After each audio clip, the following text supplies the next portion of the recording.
పిల్లలు పేద ప్రజలు తాగే నీళ్లు, ఇది వంట నీళ్లు, ఇది పరిస్థితి. స్నానాలకు తాగండి లేకపోతే లేదని చెప్పి దౌర్జన్యంగా ఇలా మొత్తం కూడా ఈ తెలంగాణ రేవంత్ రెడ్డి ప్రభుత్వం పూర్తిగా పిల్లలను వాళ్ళ ఆరోగ్యాలు గాలి కొద్దేసి ఈ పరిపాలన కొనసాగిస్తుంటూ ఆయన వాటి మాత్రం 100 కోట్లు పెట్టి ఫుట్బాల్ ఆడుకుంటూ కూర్చుంటూ కానీ ఇలా పాఠశాలలు హాస్టళ్లలో కస్తూర్బా పాఠశాల ఎల్లారెడ్డి పట్టణంలో పొలిస్టేషన్కి ఎదురున్న దాంట్లో ఈ విధంగా ఉంది పరిస్థితి. వాళ్ళ పిల్లలందరూ కూడా ఫోన్లు చేసి రావడం జరిగింది. వాళ్ళందరూ కూడా అడుగుతా ఉన్నారు అసలు ఏం చేస్తుంది ప్రభుత్వం ఉందా లేదా అని చెప్పి. గతంలో కేసీఆర్ గారు ప్రభుత్వం ఉన్నప్పుడు మేము 3 నెలలకోసారి 6 నెలలకోసారి పిల్లలతో వచ్చి మేము భోజనం చేసేవాళ్ళం. కానీ ఈ రోజు ఎవరు చూసేటోళ్ళు లేరు.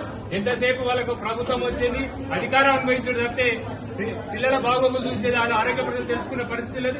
ఇప్పటికైనా ముఖ్యమంత్రి గారు మీరే విద్యాశాఖ మంత్రి ఉన్నారు, ఇమ్మడి స్పందించి ఇక్కడ ఉన్నటువంటి ప్రిన్సిపల్ మీద చర్యలు తీసుకోకపోతే మేము రేపు కలెక్టరేట్ కూడా ముట్టడి చేస్తామని హెచ్చరిస్తా ఉన్నాం.